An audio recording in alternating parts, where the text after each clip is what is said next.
시작하겠습니다. 이해찬 당대표의 발언이 있겠습니다. 내일은 광복절 74주년입니다. 애국 선녀들께 마음 깊은 경의를 표합니다. 특히 올해는 3.1운동과 임시정부 수립 100주년이고 아베 정부의 경제 보복에 당당히 맞서는 와중에 맞이하는 광복절이라서 그 의미가 더욱 깊다고 생각을 합니다. 74년 전 광복은 그냥 주어진 것이 아니라 3.1운동과 임시정부로 이어진 애국 선열들의 희생과 헌신의 결과라는 것을 잊지 말아야 합니다. 광복 이후에 우리는 분단과 전쟁, 가난과 독재를 딛고 한세기 만에 민주화와 산업화를 이루었습니다. 2차 대전 이후 독립국 중에 3050 클럽에 가입한 유일한 나라로 성장을 했습니다.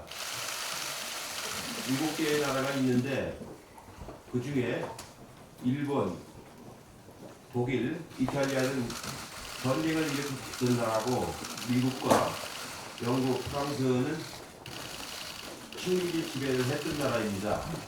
우리는 전쟁의 피해를 입고 식민지 지배를 받았던 나라임에도 불구하고 3050에 가입을 했습니다. 독립과 산업화, 민주화를 위해 헌신하신 선열들의 뜻을 이어받아 당면한 아베 정부의 경제보복을 당당히 극복해내고 성숙한 민주주의 나라, 평화 번영의 한반도 시대를 만들어 내겠습니다. 오후에는 당 지도부와 국회의원 그리고 당직자들과 함께 독립군 전투를 다룬 봉오동 전투를 관람할 예정입니다. 이를 통해 새로운 대한민국 100년을 위한 광복절 74주년의 의미를 되새기는 시간을 갖겠습니다. 이 자리에서 저는 말씀을 드립니다. 한국과 일본은 필연적으로 떨어질 수 없는 나라입니다. 서로 간에 여러 가지 갈등이 있다 하더라도 반드시 합리적으로 해결을 해서 함께하는 이웃나라라는 것을 저희는 잊지 않고 최대한 진실하고 성의 있게 일본을 대하도록 하겠습니다. 어제 국회 사무처에서 업무 효율성 제고를 위한 국회 분원 설치 및 운영 방안 연구 영역 최종 결과를 공개를 했습니다. 국회 세종의사당 설치는 우리나라의 미래가 달려있는 지역균형 발전 사업의 핵심 사업일 뿐 아니라 국회와 행정부가 떨어진 탓에 발생하는 비효율과 낭비를 해소할 수 있는 해결책입니다. 세계적으로도 입법부와 행정부가 멀리 떨어진 나라는 찾아보기 어려웁니다. 서로 견제기관이면서 협력기관이기 때문입니다. 용역 결과에 따르면 신설되는 세종시 의사당에서 세종시 정부부처를 관장하는 상임위와 예결위 활동을 하고 여의도 의사당에서 본회의와 나머지 의정 활동을 하면 시간과 비용 면에서 큰 효과가 있습니다. 지금 바로 시작해도 21대 국회 하반기가 되어야 세종의사당이 제 역할을 할 것이니 시간이 별로 많지 않습니다. 여야가 행복도시 건립에 합의한 취지를 살려서 세종의사당 설치를 위한 국회법 개정안을 빠르게 처리하고 바로 세종의사당 설치에 착수할 수 있도록 최선을 다해야 할 것입니다.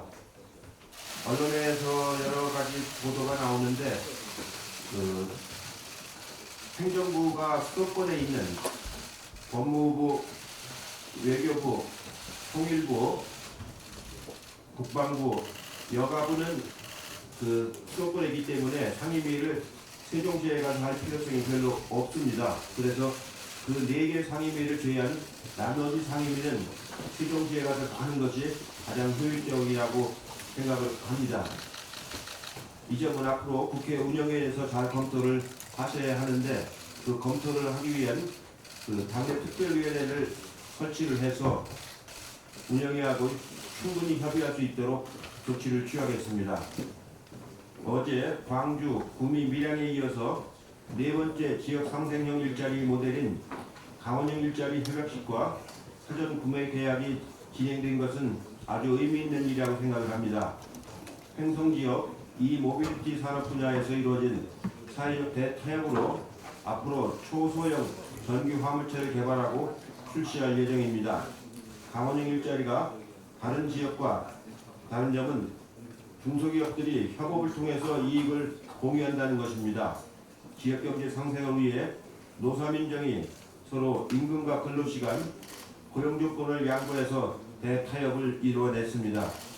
지역 상생형 일자리 사업은 고용 증대와 경제 발전, 노사 상생과 지역 균형 발전 네 가지를 한꺼번에 잡는 일석사조의 사업입니다. 군산, 포항, 울산에서도 지역 상생형 일자리 사업이 진행되고 있습니다.